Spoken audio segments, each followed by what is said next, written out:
नमस्कार, ताल ठोके के स्पेशल एडिशन में आप सभी का बहुत बहुत स्वागत है। मैं हूं आपके साथ में मानसा मालिक। सरकार के ट्रिपल तलाक कानून पर चर्चा करने के लिए इस वक्त हैदराबाद में एक बड़ी बैठक चल रही है। बैठक में all India Muslim personal law board के सभी सदस्य मौजूद हैं, जो अगले 3 दिनों तक इस मुद्दे पर न सिर्फ चर्चा करेंगे बल्कि इस पर एक आम राय बनाने की कोशिश करेंगे। खबर है कि बैठक के दौरान इस बात पर सहमति बन सकती है कि मॉडल निकाहनामे में बदलाव किया जाए, जिसके मुताबिक अब निकाह से पहले काजी के सामने इस बात का लिखित वादा करना पड़ेगा कि कोई भी एक साथ ट्रिपल तलाक नहीं देगा। वहीं ट्रिपल तलाक बिल लोकसभा में पास हो चुका है और विपक्ष के विरोध की वजह से राज्यसभा में अब भी अटका हुआ है। हालांकि सरकार के लिए यह बिल सबसे अहम है और पीएम मोदी इसका जिक्र भी करते रहते हैं। राष्ट्रपति के अभिभाषण पर धन्यवाद प्रस्ताव के दौरान भी पीएम मोदी ने ट्रिपल तलाक का जिक्र किया और इसका विरोध करने वालों पर निशाना साधा। ऐसे में ताल ठोक के आज का हमारा सवाल है कि क्या ट्रिपल तलाक कानून के खिलाफ नया निकाहनामा आखिरी हथियार है? क्या पर्सनल लॉ बोर्ड ने नया निकाहनामा लाने में कुछ ज्यादा ही देर कर दी है? क्या कानून की मार से पर्सनल लॉ बोर्ड को निकाहनामा की याद आई है? क्या नए निकाहनामे की आड़ में मौलाना अपनी ठेकेदारी को कायम रखना चाहते हैं? और सवाल यह भी कि क्या नए निकाहनामे से खत्म होगा महिलाओं पर टॉर्चर? लेकिन ताल ठोक के बहस की शुरुआत करें उससे पहले रिपोर्ट देख लीजिए।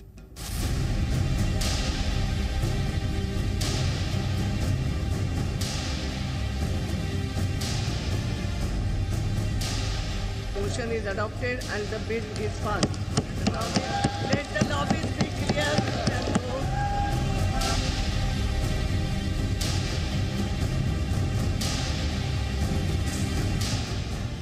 हिंदुस्तान के ये हर क्रिमिनल कानून के अंदर जहां सजा है, जो लॉजिक दे रहे हैं लागू हो सकता है कि भाई उसने किसी की हत्या की, घर का इकलौता बेटा है, 30 साल की उम्र है, बूढ़े माँ बाप है, अब उसको जेल जाने का कानून क्यों बनाया? बूढ़े माँ बाप क्या खाएंगे? हिंदू 2 शादी करे, वो जेल चला जाए, उसके लिए सजा हो, तब आपको विचार नहीं आया कि उसके परिवार के लोग क्या खाएंगे? है सजा। जहां तक तलाक का मामला है, ट्रिपल तलाक का, उसको हम सपोर्ट करेंगे, लेकिन उन्होंने जिस ढंग से इसमें लाया है, अपना क्रिमिनल लॉ की बात की है, वो बिल्कुल गलत है। मतलब 18 करोड़ लोगों के ये एक फॉल्स आवाज बन गए। जो कलमा पढ़ा हो वो किस हैसियत से ये कह सकता है कि इस्लाम खतरे में हो सकता है? अगर वो इस्लाम का सच्चा मजहब मानता है तो कभी खतरे में हो ही नहीं सकता। कुछ खतरे में नहीं है, सिर्फ कुछ मुसलमान मर्दों की जो जबरदस्ती है, सिर्फ वही खतरे। कैटेगोरिकली हम चैलेंज करते हैं तो पूरी दुनिया में कहीं पर भी ऐसा कोई कानून मौजूद नहीं है। ये बहुत शेमफुल किस्म की ड्राफ्टिंग है और बहुत गलत किस्म का कानून बनाने की कोशिश की जा रही है। कौन सी हक की लड़ाई? ट्रिपल तलाक में महिलाओं के उत्पीड़न के खिलाफ है और पूरा दुनिया इसे सराहने का काम कर रहा है। इसे तो कांग्रेस को भी समर्थन करना चाहिए। 3 तलाक अब हिंदुस्तान में नहीं रहा। सर्वोच्च न्यायालय ने उसे स्ट्राइक डाउन कर दिया है और कांग्रेस पार्टी उसको पूरा समर्थन करती है। उसके बाद कौन क्या कर रहा है, ये हमारी चिंता का विषय नहीं है।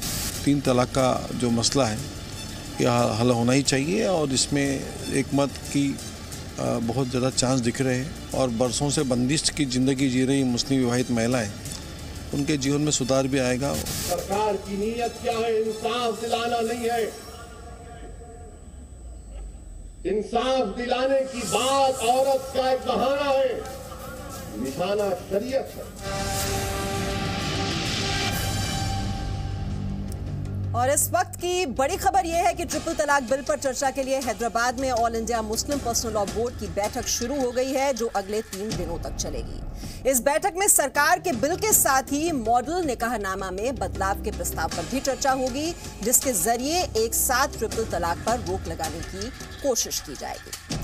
और अब चर्चा की शुरुआत करते हैं और सभी मेहमानों का परिचय मैं आपसे करा दूं। हमारे साथ इस चर्चा में शामिल होंगे जफर इस्लाम, बीजेपी के प्रवक्ता हैं, बैंकिंग सेक्टर में काम करने का लंबा अनुभव है उनका। सायरा शाह हलीम, लेखक हैं, डॉक्यूमेंट्री बनाती हैं, वो भी इस चर्चा में हमारे साथ शामिल होंगी। अंबर जैदी हमारे साथ हैं यहाँ पर स्टूडियोज में, सामाजिक कार्यकर्ता हैं, मुस्लिम महिला अधिकार की कार्यकर्ता हैं, वो भी इस चर्चा में हमारे साथ शामिल हैं। मौलाना साजिद रशीदी इस्लाम के जानकार हैं, ऑल इंडिया इमाम एसोसिएशन के अध्यक्ष हैं, वो भी इस चर्चा में हमारे साथ शामिल हैं। और मौलाना अब्दुल रहमान आबिद इस्लामिक स्कॉलर हैं, इंडियन मुस्लिम राबता काउंसिल के महासचिव हैं, वो कुछ ही देर बाद हमारे साथ इस चर्चा में शामिल होंगे। तो पहला सवाल मौलाना रशीदी आपसे ही है। बड़ी देर कर दी आपने निकाहनामा लाते लाते, बहुत देर से जागे आप। देखिए, कोई भी चीज़ देर में ही सामने आती है जो दुरुस्त होती है। जल्दबाजी का काम शैतान का है।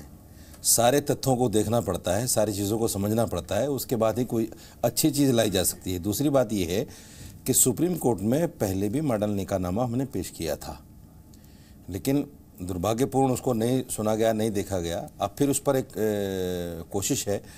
सवाल ये है कि जब ट्रिपल तलाक को सुप्रीम कोर्ट ने भी नल एंड वाइड मान लिया है, तो अब इस पर कोई विवाद नहीं होना चाहिए, इस पर कोई बात नहीं होनी चाहिए। नल एंड वाइड का मतलब यही होता है कि उसको माना नहीं गया। जब माना नहीं गया तो कोई उसने क्राइम नहीं किया, कोई उस पर सज़ा का प्रावधान किसी तरह से लागू नहीं होता। उसने कहा, खाली बात हवा हो गई। अब ये सरकार जो है इस बात पर तुली हुई है कि साहब एक कानून इस पर बनना चाहिए। अभी प्रधानमंत्री को मैंने सुना, बहुत अच्छी बात आपने कही, लेकिन आप मुझे ये बता दीजिए, जितने देश में कानून हैं, क्या उन कानूनों के आने से वो तमाम क्राइम ख़त्म हो गए? क्या मर्डर ख़त्म हो गया? क्या रेप ख़त्म हो गए? क्या चोरी की वारदातें ख़त्म हो गई? या कौन सा ऐसी चीज़? कानूनी ना बने, कानूनी ना बने यार। मैंने आपकी बात का आपका जवाब नंबर दिया आएगा। आपने बोला है कि ठीक है, ठीक है। अंबर, सबको मैं पहले थोड़ा टाइम दे देती हूँ और फिर मैं इस डिबेट को ओपन कर दूंगी। अच्छी तरह से बोलिए आप। ठीक है। मेरा मानना सिर्फ ये है कि देखिए, एक होता है किसी को न्याय दिलाना, एक होता है किसी को न्याय के बहाने से फंसाना। यहाँ न्याय दिलाना मकसद नहीं है, न्याय के बहाने से मुस्लिम मर्दों को फंसाना मकसद है। चूंकि जैसा तर्क राज्यसभा मतलब मुस्लिम मर्द ही आपको नजर आ रहे हैं, मुस्लिम औरतें नजर नहीं आ रही हैं? मुस्लिम औरतें भी नजर आ रही हैं। अब मुस्लिम औरतों की सुन लीजिए, आप आपकी जुबान पर आ ही गई। पूरे कानून को पढ़ लीजिए, जो कानून बन रहा है इसको पूरा पढ़ लीजिए। हाँ। अगर मीमांसा जी एक चीज मुझे आप ये बता दें कि ये औरत के लिए है तो मैं मान जाऊंगा। चलिए अंबर जैदी, एक भी चीज औरत के लिए, औरत के लिए क्या क्या है? सिर्फ मर्दों की सजा के लिए है सारी चीजें। देखिए मीमांसा जी, मुझे तो ये लगता है कि आखिरी हथियार फेंका जा रहा, आखिरी पैतरा है ताकि ये बिल पास ना हो कि हम अपनी तरफ से ये कर रहे हैं वो करें। अगर उन्हें कुछ करना होता, अगर उनकी अच्छी इंटेंशन होती महिला को सशक्त करने के लिए, तो बहुत पहले कर रहे होते हैं। All India Muslim personal law board की तरफ से कैसे कैसे बयानात आए हैं औरतों के लिए, वो सबने देखे हैं और वो ऑन रिकॉर्ड्स हैं। और जैसा कि मोदी जी ने कहा कि हिंदू मैरिज बिल है, वो उसमें अगर पर्सनल लॉ बोर्ड है किसी पर्टिकुलर धर्म के लिए, तो या तो फिर एक डेमोक्रेटिक कंट्री में अगर पर्सनल लॉ बना हुआ है, तो या तो फिर वो सारे धर्मों के लिए होना चाहिए, या फिर किसी एक पर्टिकुलर धर्म को इतनी लिबर्टी क्यों मिली हुई है कि वो अपने किसी भी कानून का मिसयूज़ हो रहा है। अगर ट्रिपल तलाक का इतने टाइम से मिसयूज़ होता आ रहा है, औरतों के साथ नाइंसाफ़ी होती आ रही है, तो उसके खिलाफ पहले से काम क्यों नहीं हो रहा था? अब जबकि कानून बनने जा रहा है तो सबको बहुत झटपटाहट हो रही है। अब मॉडल निकाहनामा भी बन रहा है, पहले से क्यों नहीं बना मॉडल निकाहनामा? पहले से क्यों इस चीज़ की अवेयरनेस नहीं की गई? पहले से लोगों को क्यों एजुकेट नहीं किया गया कि ये चीज़ गलत है, औरतों के साथ गलत हो रहा है? औरतों को तो इंसान ही नहीं समझा जाता। क्योंकि चलिए एक मेरी एक्शन पहले सायरा शाह हलीम जी को भी यहाँ पर जोड़ लूं। सायरा जी, ये जो कानून का ये चाबुक पड़ा, ये मार पड़ी, तब निकाहनामा याद आया इनको?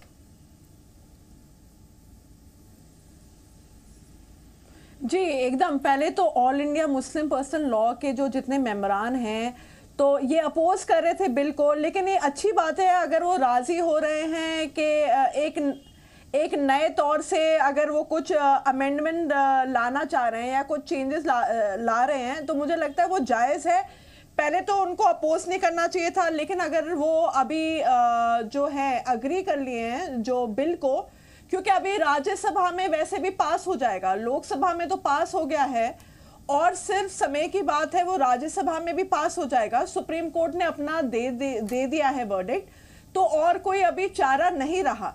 तो मैं सहमत हूँ। चलिए, all India personal law board अगर मेंबर्स मान गए हैं तो उसको हमें थोड़ा पॉजिटिवली लेना है और हमें देखना है कि जो फ्लॉज हैं बिल के अंदर, जैसे बताया गया है, बाकी जितने हमारे यहाँ पे सीनियर्स हैं, मुस्लिम स्कॉलर्स हैं, उनने बताया that the provision is basically for ending triple तलाक और जो क्रिमिनलाइज किया जा रहा है मुस्लिम मेन को, वो क्रिमिनलाइजेशन का जो प्रोसीजर है वो हटाया जाए, क्योंकि लगता यह है कि only if you practice instant triple तलाक then criminalization should be there. लेकिन जब वो ट्रिपल तलाक when the Supreme Court has already said it is not valid and it ये लीगल जो डिटरेंट है ये भी तो जरूरी है ना, जो है जो क्योंकि डर कैसे बैठेगा फिर किसी के मन में, सवाल तो यहीं पर ही आकर अटक जाता है। चलिए जफर इस्लाम साहब इस वक्त हमारे साथ हैं। जफर इस्लाम साहब, आपका क्या टेक है, ये जो मॉडल निकाहनामे की बात की जा रही है, क्या मुस्लिम महिलाओं का टॉर्चर इसके जरिए बंद हो जाएगा? देखिए, सबसे इम्पोर्टेंट बात यह है, यहाँ पर सभी ने अपने अपने वक्ता दिए हैं, लेकिन इम्पॉर्टेंट बात है कि ये सारी चीज़ें साजिद रशीदी साहब और for that matter all India Muslim personal law board को मालूम है कि अपने आप वो मूव नहीं कर रहे थे। उनको सरकार को बधाई देनी चाहिए कि उन सरकार ने मुस्लिम महिलाओं की पीड़ा समझी है, सरकार ने इनिशिएटिव लिया है। मुस्लिम महिलाएं सरकार जो है सरकार के पास नहीं बल्कि जो अदालत के दरवाजे को खटखटा रही थी, कोर्ट में वो गई हैं अपनी बातें रखने के लिए, और सरकार ने समझा कि समाज में जो सबको बराबरी का अधिकार है वो कहीं ना कहीं मुस्लिम महिलाओं के साथ जो है नहीं उनको मिल पा रहा है, जो प्रोटेक्शन मिलता है कॉन्स्टिट्यूशन में। तो ये इनिशिएटिव सरकार ने ली है। मुस्लिम पर्सनल लॉ बोर्ड जो है आज सरकार के इनिशिएटिव के बाद, सब कुछ होने के बाद, आज सिर्फ लोगों का मन बहलाने के लिए, भटकाने के लिए, जो भी कहें, ये गुमराह करने की एक तरह की कोशिश है। अब कानून बन चुका है, पारित हो गया है ऑलरेडी। जफर इस्लाम साहब, वही तो प्रॉब्लम है ना, राज्यसभा में अभी भी अटका हुआ है, शीतकालीन सत्र चला गया, आप महिला अधिकारों की बात करते हैं, राजनीतिक फायदा भी आप लेते रहे हैं, यूपी में लिया, गुजरात में लिया, लेकिन अभी भी हुआ क्या? अभी भी तो अटका ही हुआ है ना। देखिए, ये इसको राजनीति से नहीं, राजनीति से कोई इसको आप मत जोड़िए। आप देखिए, हमारे कॉन्स्टिट्यूशन को जो का प्रावधान है कि एवरी ह्यूमन बीइंग और every citizen of this country has equal rights. तो अगर मुस्लिम महिलाओं को कहीं ना कहीं उनका इक्वल राइट्स जो है, जेंडर इक्वालिटी का जो कॉन्सेप्ट है वो नहीं मिल रहा था, तो उसको सरकार ने दिलाने की कोशिश की। इसका दायित्व है सरकार का, लेकिन इसको अगर पॉलिटिक्स से मत जोड़िए। पॉलिटिक्स से जोड़ रही है कांग्रेस पार्टी, इसलिए कि कांग्रेस को पॉलिटिक्स करना है। पहले अगर आप खुद से देखिए, लोकसभा में पारित करने दिया, राज्यसभा में जहां उनकी थोड़ी मेजॉरिटी है, इसको रोकने की कोशिश की। तो इससे क्या समझ में आता है कि वो सरकार के साथ नहीं बल्कि वो समाज के साथ भी नहीं, समाज को तोड़ने की कोशिश है, गुमराह करने की कोशिश है, जो बार बार करनी चाहिए। बल्कि ऐसे मौके पे समाज के साथ और सरकार के साथ खड़े देखने चाहिए थे Congress party, but unfortunately Congress party यहाँ पर पूरा पॉलिटिक्स कर रही है। जबकि ये महिलाओं के ये महिलाओं के इज्जत का सवाल है, महिलाओं के जेंडर इक्वालिटी का सवाल है, लेकिन कहीं ना कहीं इसको कॉम्प्रोमाइज किया। मौलाना रशीदी से मैं यहाँ पे सवाल पूछ रही हूँ, अब अवैध ठहरा दिया सुप्रीम कोर्ट ने, लेकिन उसके बाद आप जानते हैं 70 से ज्यादा केसेस हुए हैं ट्रिपल तलाक के, एसएमएस के जरिए, व्हाट्सएप के जरिए, ईमेल के जरिए अभी भी ट्रिपल तलाक हो रहा है। तो एक डर तो होना चाहिए ना, अगर फिर भी हो रहा है, क्या गारंटी है आपके मॉडल निकाहनामे में? यही सवाल मैं जफर इस्लाम से करना चाहता हूं कि मर्डर पर इतना सशक्त कानून है हमारे देश का, फिर भी मर्डर नहीं रुक रहे हैं, सियासी मर्डर कर रहे हैं लोग, सारी पार्टियां इसमें इन्वॉल्व हैं। जस्टिस लोहिया का मर्डर हो गया, कहां तक आप कैसे इसको निकाह नाम इसको जो बिल ला रहे हैं? अरे भाई, इसको साजिद रशीदी साहब, सर एक मिनट, साजिद रशीदी साहब, एक मैं बीच में नहीं बोला sir, sir please, sir please, ये आप रिपीट कर रहे हैं। मैं एक सवाल पूछ, देखिए मैं बोला नहीं बीच में आपके, नहीं मेरा एक सवाल पहले आप सुनिए, नहीं फिर आप बोलिएगा, मेरा एक सवाल पहले आप नहीं, नंबर मेरा पहले आप सुनिए। आप मुझे बताइए, आप मुस्लिम समाज से भी आते हैं, ईमानदारी से बताइए, मेरी आपसे कोई किसी तरह की वो नहीं है, आप ईमानदारी से बताइए, इस बिल में क्या मुस्लिम महिला को कुछ मिल रहा है? ईमानदारी से दिल पे हाथ रख के बताइए। पार्टी को छोड़ दीजिए, आप 2 मिनट के लिए सोच लीजिए कि मुस्लिम समाज से मैं आता हूं, मैं पार्टी का प्रवक्ता नहीं बैठा हूं अभी, और बता दीजिए दिल पे हाथ रख के। अरे भाई, आप एक बार को ये आप अपने आप को मुस्लिम मत समझिए, और ये समझिए कि मैं क्यों मुस्लिम नहीं समझूं अपने आपको भाई? ये कौन सी बात आप कह रहे हैं जफर इस्लाम? नहीं, मैं एक सेकंड को भी नहीं समझ सकता कि मैं मुस्लिम नहीं हूं। ये कौन सी बात आप मुझसे कह रहे हैं भाई? अरे भाई, पहले बात तो सुनिए, आप उसको फिर गुमराह करने नहीं, आप कह रहे हैं 2 मिनट के लिए आप समझिए कि मुस्लिम नहीं है। एक सिर्फ नागरिक कैसे से सोचिए, नहीं, एक नागरिक कैसे से सोचिए। नहीं, मैं क्यों मुस्लिम नहीं हूं भाई? आप मुझे बताइए, मुस्लिम होने के बराबर के अधिकार नहीं है महिलाओं को, ये बताइए। अगर इंसानियत के नाते सुनिए, अगर इंसानियत के नाते आप बराबर के इंसानियत के नाते आप आते हैं तो 22 लाख महिलाएं इस देश में अबंडित है। 22 लाख महिलाएं, उनमें सिर्फ 2,80,000 मुस्लिम है, बाकी हिंदू महिला को क्यों सोच रहे हैं? अगर सिर्फ इंसानियत के नाते आप कर रहे हैं, दूसरे कानून लाने की कोशिश अगर आप सिर्फ बात कर रही है तो मैं अपनी मुझे अपनी बात रखने का हक है, सिर्फ आप ही बोलेंगे क्या?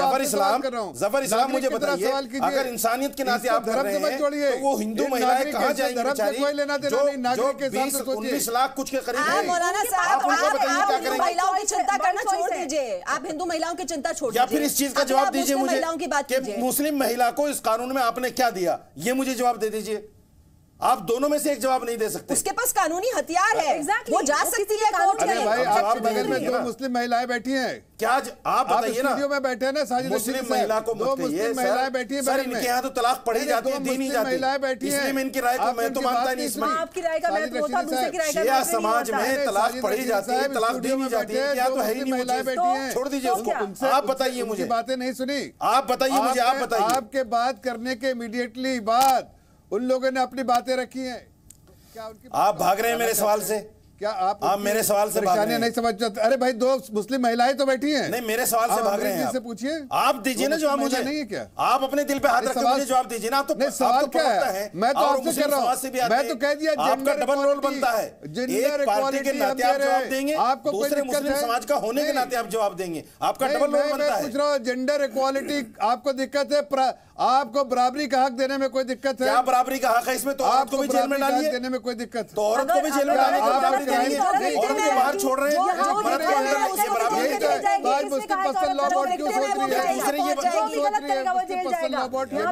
है। मौलाना रशीदी साहब क्या बात कर रहे हैं आप महिला को भी जेल में भेज देंगे?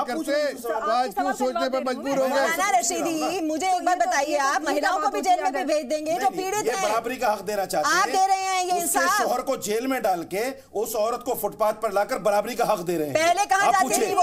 पहले कहाँ जाती थी? क्या बीजेपी एक्सपोज नहीं हो रही है? क्या बीजेपी एक्सपोज नहीं हो रही है? क्या कौन सा बराबरी का हक दे रहे हैं आप? बराबरी का हक आप उस वक्त देते हैं कि पार्टी ये कहती है कि 40,000 रुपए महीना पार्टी देगी, उसको सरकार देगी। गलत काम आप करें, पार्टी बराबरी का हक लाइए। जो गलत आपने बिल के अंदर बच्चों का कोई प्रावधान नहीं रखा, आपने बिल के अंदर थर्ड पार्टी को इंस्ट्रक्शन कर दिया उसमें,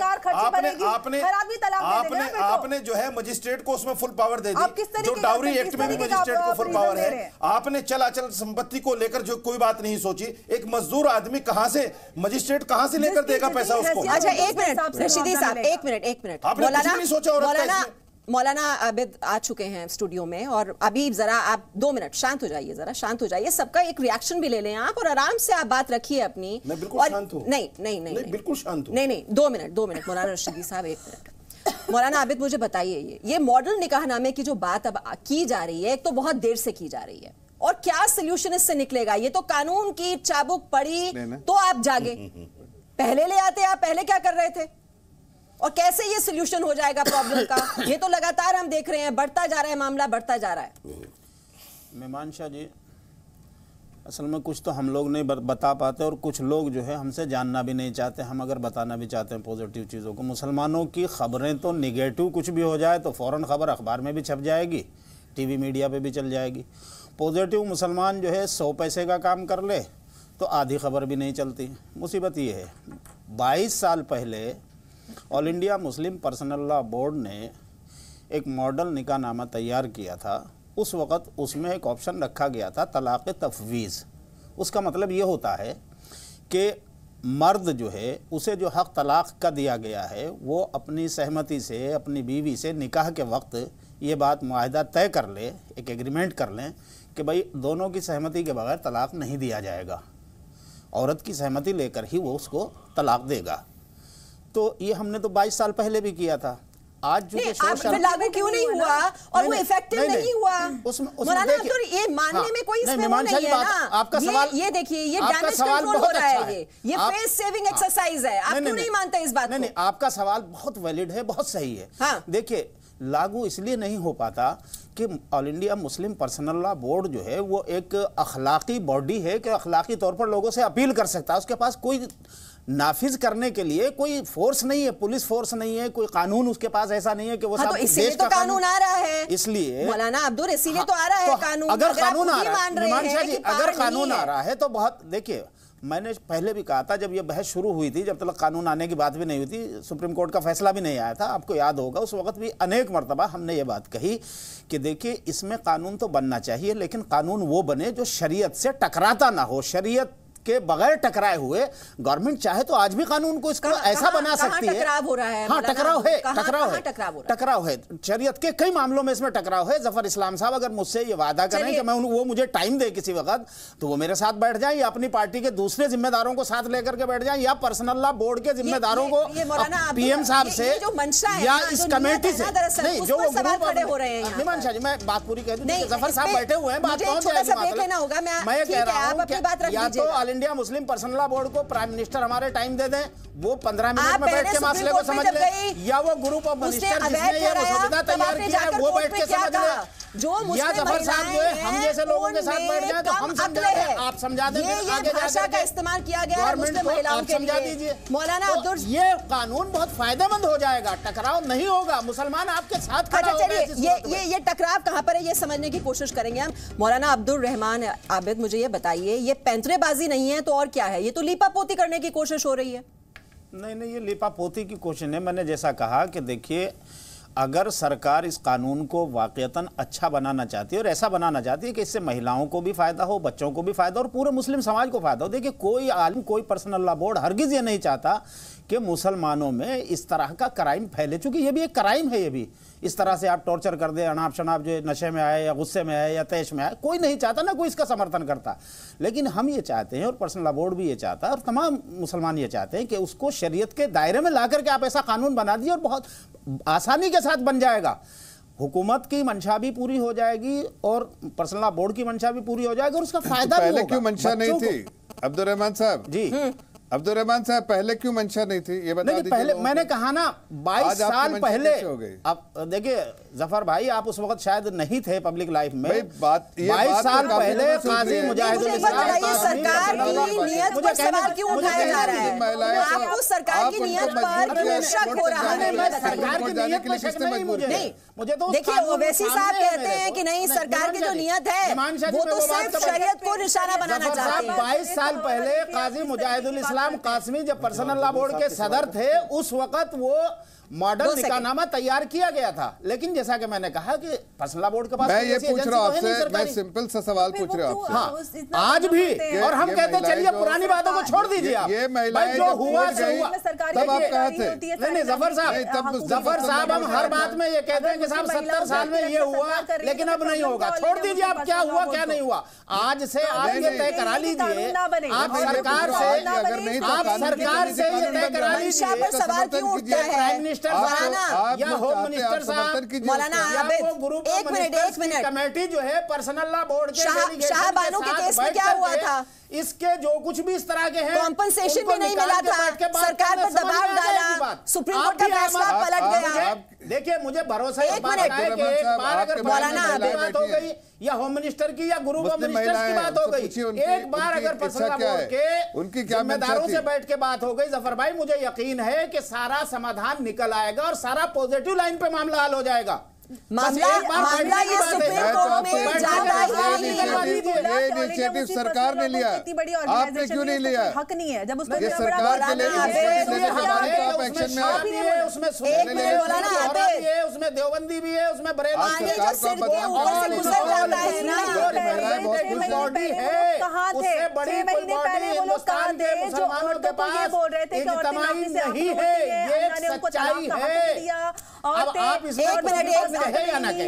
मुझे आप एक बार बताइए, जब सिर से पानी बहुत ऊपर चला जाता है ना, नौबत तब आई ना कि सुप्रीम कोर्ट में मामला पहुंच गया। आपने क्यों जाने दिया? अच्छा मीमांसा जी, चलिए थोड़ी देर के लिए मैं आपकी बात को बड़ा कर देता हूं, मान लेता हूं कि चलिए साहब सर से पानी ऊंचा हो गया। लेकिन एक मुहावरा आपने सुना होगा ना कि देर आए दुरुस्त आए। तो चलिए, देर से आ तो गए ना, आप जहां चाहते हैं वहां आ गए ना, आप कर लीजिए, उसको बैठ करके करा लीजिए। अभी भी तो कानून नहीं बनने दे रहे ना। हम कब कह रहे हैं? हम तो कह रहे हैं कि कानून पर सवाल आप उठा रहे हैं कि नहीं उठा रहे हैं? मैं सवाल इस बात पे उठा रहा हूँ कि इस कानून के चलते मुस्लिम महिलाओं को, मुस्लिम बच्चों को पीड़ा बढ़ेगी, तकलीफें बढ़ेंगी, क्यों बढ़ेंगी? फायदा नहीं होगा। सारी चीजें हैं वही औरतों से बात करके देख ली। वो औरतें जिनको तलाक दिया गया है या तलाकशुदा हैं, हजारों औरतों से उनसे बात हो चुकी है, वो खुद उससे सहमत नहीं है।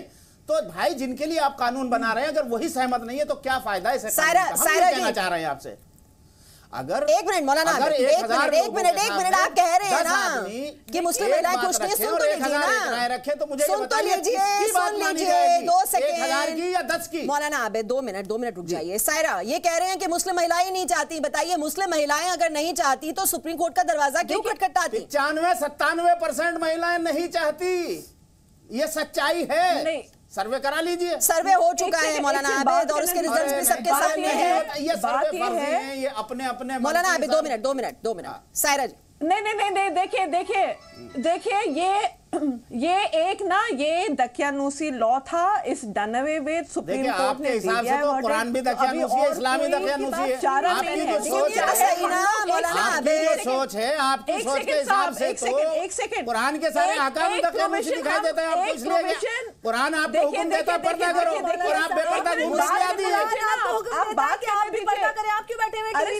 हमें ये पर्दे का हुक्म नहीं दिया गया कि सर से पांव तक ढक के चलो, हमें जितना पर्दे का हुक्म दिया गया मुझसे ज्यादा किए हुए बैठे हैं। आपको भी आपको हुक्म दिया गया, सर के बाल नजर नहीं आने चाहिए आपके। आप मुस्लिम महिलाओं का कितना सम्मान करते हैं वो नजर आ रहा है। आप सुन नहीं रहे बात की? बिल्कुल सम्मान करते हैं, लेकिन सम्मान का मतलब मीमांसा बहन ये नहीं है कि गलत बात को हम एक्सेप्ट करें और ये कहें कि सही कह रही है। गलत बात गलत रहेगी, मेरी माँ भी कहेगी, मेरी बहन भी कहेगी, मेरी बीवी भी कहेगी, बात गलत होगी, मैं भी कहूँगा गलत तो गलत होगा। बात इसलिए सुप्रीम कोर्ट जाती है, सही जानी चाहिए, गलत बात सुप्रीम कोर्ट जाती है क्योंकि आप सुनने के लिए तैयार नहीं होते। इस तरह आगे बहानाबाजी हो रही है, पैंचरबाजी हो रही है। तब आपको ऐसा दिखाई देता है तो पिक्चर बना के ऐसी पेश की जाती है। ऐसा नहीं है कि पूरे समाज की पिक्चर ये है। मैं बात करूं पूरी अपनी समाप्त करूं मैं बात।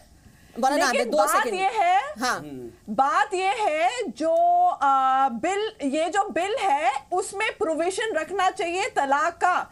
ये क्रिमिनलाइजेशन जो है it is still very vague. तो अभी हम लोग का जो समाज है प्रगत समाज की ओर जा रहे हैं। हम लोग इस तरह का कोई रखना नहीं चाहिए। It should be loose where there is no provision of divorce because society has to evolve. अगर हम देख रहे हैं कि इनकम्पैटिबिलिटी है किसी कपल में, हम इस तरह का एक प्रोविजन रखनी चाहिए जहां पे तलाक होए, ट्रिपल तलाक, not instant triple talaq. So we need to work in the guidelines of our constitution according to the framework and better the bill if there is a provision of bettering the bill उसका हम लोग उसी का चलिए इस पे जवाब ले लेते हैं जफर इस्लाम साहब से। जफर इस्लाम साहब उस पे सुन रहे हैं आप? अब ये आपको नजर आता है कोई गुंजाइश है कि आप इसमें कुछ बदलाव ला सकते हैं या आपने मन बना लिया है जिस फॉर्म में है ये बिल उसी में ये पास कराएंगे? लेकिन पास कराएंगे तो कैसे कराएंगे? ये इतने सारे सवाल हैं, कौन जवाब देगा इनके? देखिए मैं उसका जवाब देता हूँ। पहली बात कि ये जो इनकी समझदारी पे थोड़ा सा मुझे शक है कि इन्होंने जो पूरे समाज 97% समाज की बात कर रहे हैं अब्दुल रहमान साहब, वो सरासर गलत है। यहाँ पर आप देखिए जिस तरह से 5 लोग हम बैठे हैं उसमें 3 यहाँ के 5 लोगों को बदलाइए 6 करोड़ दस्तखत दिए हैं मुस्लिम महिलाओं ने। नहीं जफर भाई 6 करोड़ डिस्टर्ब मत कीजिए। आप देखिए आपकी बात सुनिए, मैं अब जवाब चाहिए तो सुन लीजिए, इसीलिए आपको तकलीफ हो रही है, इसलिए कि आप सुनने ही नहीं चाहते हैं, आप डिक्टेट करना चाहते हैं। मैं ये कह रहा हूँ कि ये सब ऑप्शन था उनके पास। ये जब सुप्रीम कोर्ट का ऑर्डर आया तभी इनको उस वक्त भी एक्शन में आना चाहिए था, तब भी नहीं एक्शन। उस वक्त सरकार के दरवाजे ये खटखटाते कहते कि भाई ये कानून हम बनाना चाहते हैं, हम इस तरह से सपोर्ट करना चाहते। इन्होंने तो कभी सरकार को उस वक्त भी डेमोनाइज करना चाहा, मुस्लिम महिलाओं को डेमोनाइज करना चाहा, इसलिए कि ये चाहते नहीं थे कि कोई चीज भी। अब सरकार, चूंकि सरकार का दायित्व है कि बराबरी का हक दिलाना, इसलिए सरकार कानून लेके आ रही है। अब कानून लेके आ रही है तब इनकी आंखें खुली। उससे पहले ये चाहते थे कि किसी तरह से सरकार को बुरा भला कह के औरतों को जो जिस तरह से जो उनके साथ जो पीड़ा है उसको कंटिन्यू रहने देना चाहिए, तो वो नहीं हुआ। सरकार अपने दायित्व को निभा रही है। अब मेरे सवाल का अभी तक जवाब नहीं जफर भाई दिया। ऐसा नहीं है, आप भी कई डिबेट में मेरे साथ शरीक रहे हैं। मैंने और मुझे जैसे कम से कम आधा दर्जन लोगों ने, मुसलमानों ने ये बात जिम्मेदारी से आपसे कही कि आप ऐसा कानून बनवाइए कि जो रोक लगाए लेकिन शरीयत से न टकराए। आपको डर इस बात का है ना कि आपकी ठेकेदारी बंद हो जाएगी, दुकानें बंद हो जाएंगी, ये डर है ना आपको। इस्लाम में कोई ठेकेदारी क्या बात कर रहे हैं मौलाना आबिद, आपको यही डर है ना? दुकानदारी आपकी बंद हो जाएगी, बाहर आपके हाथ में रहेगी नहीं, सब कुछ कानून के हिसाब से होगा। मठों को ठेकेदारी नहीं देता, यकीन जानिए इस बात का। आप देखिए फिर आप all India Muslim personal law board को क्यों जिम्मेदारी दे रहे हैं? फिर वो जिम्मेदारी है तो फिर एक एनजीओ तो उसको छोड़िए ना, सरकार को बनाएगी जो भी कानून बनाना है, जो भी तशरीह करने की, तो बहुत सारे मौलाना हजरात हैं all India Muslim personal law board ही क्यों, बहुत सारे रिलीजियस स्कॉलर्स हैं वो कर सकते हैं। Why India Muslim personal law board only. पर एक फर्क को समझिए कि वहां कई सौ बड़े स्कॉलर जो इस मुल्क के इस्लाम के हैं, हाँ तो इंडिविजुअली आ सकते हैं, कोई और डेलीगेशन आ सकता है, सरकार को डेलीगेशन बना सकती है। आप मना कर देंगे कल्बे जवाद साहब की हैसियत को, कल्बे सादिक साहब की हैसियत को मना कीजिए। आप कहिए कि मैं नहीं मानती उनको अपना लीडर। गलत बात करे, गलत कोई नहीं हो सकता है। कहिए आप टीवी पे कि मैंने आप नहीं मानती उनको अपना लीडर, कल्बे जवाद साहब को, कल्बे सादिक साहब को। आप मेरे मुंह में वर्ड्स क्यों डाल रहे हैं? आपके मजहबी लीडर नहीं है वो। कहिए आप क्यों आपकी कहीं भी बात बोलूं, आप मेरे मुंह में वर्ड्स क्यों डाले? मैं वो बोलूंगी जो मुझे बोलना है। आपके लीडर वो है और वो वहां बैठे हुए हैं, लेकिन अगर वो गलत बात बोलेंगे तो हम गलत बोलेंगे उसको। मेरे कंधे में बंदूक रख करके जो है चीज को रद्द करना, जो भी गलत बोलता है उसको गलत कहा जाएगा, गलत को सही नहीं बोलेंगे। क्या मौलाना कल्बे जवाद साहब और कल्बे सादिक साहब अगर पर्सनल बोर्ड के साथ है तो क्या गलत है वो इसमें? अगर वो कोई गलत बयान देंगे तो हम उसको गलत बोलेंगे। जबरदस्ती उन्होंने गलत बयान दिया, बताइए अगर देंगे तो उसको बोलेंगे। मैं किसी से इंडिविजुअल, आप जबरदस्ती मुझे क्यों मेरे मुंह में वर्ड्स डाल रहे हैं? आपकी इंटेंशन क्या है? नहीं मेरी कोई इंटेंशन नहीं है अंबर, मेरी इंटेंशन सिर्फ इतनी सी है, आप पर्सनल लॉ बोर्ड पे उंगली उठा रही हैं तो आप फंसाने की कोशिश कर रहे हैं। आपके पास कोई फैक्ट्स है ना तो उसमें बात कीजिए। आपके पास फैक्ट्स है ना बताइए ना। इसलिए कि पर्सनल लॉ बोर्ड चाहते हैं कि मैं कुछ बोलूं। अंबर ऐसा है कि आपके कहने से सवाल ये लाना था, ये मॉडल निकालना लाना था। बात कीजिए इसलिए कि पर्सनल लॉ बोर्ड में तमाम जो बातें आप के सारे बड़े लोग इकट्ठा हैं। मौलाना आबिद साहब जो बातें आप कह रहे हैं महिला अधिकारों की होनी चाहिए थी, आप पहले रख देते तो जफर इस्लाम साहब कह रहे हैं। आप इतनी देरी से ला रहे हैं, लीपापोती करने की कोशिश हो रही है, पैंतरेबाजी हो रही है। आप सवेर कर दीजिए। ये अगर हमने देर कर दी आप उसको सुधारिए। आप तो सरकार में है, सरकार का काम है सुधारना। ये डैमेज कंट्रोल एक्सरसाइज हो रही है। सरकार का काम है चीजों को सुधारना, सरकार का काम है चीजों को ठीक लाइन पे लेके आना। आप चलाइए उसको। आपको सिर्फ मुस्लिम पुरुषों के अधिकारों की चिंता है, कह रहा हूँ महिलाओं की चिंता नहीं है। पढ़िए अपने से आगे और आप मुलाकात कराइए पर्सनल लॉ बोर्ड की प्राइम मिनिस्टर से और होम मिनिस्टर से, और फिर देखिए आप कि कितना पॉजिटिव लाइन पे बात जाती है। अगर आपको वाकई करना है और पॉजिटिव होना होता मौलाना आबिद साहब तो पहले हो जाता के ताल्लुक से संजीदा है और हुकूमत ये सरकार अगर मुस्लिम महिलाओं को मुस्लिम बच्चों को वाकई कुछ भला चाहती है तो उसको पर्सनल लॉ बोर्ड से बात करके इस मामले को आगे बढ़ाना चाहिए।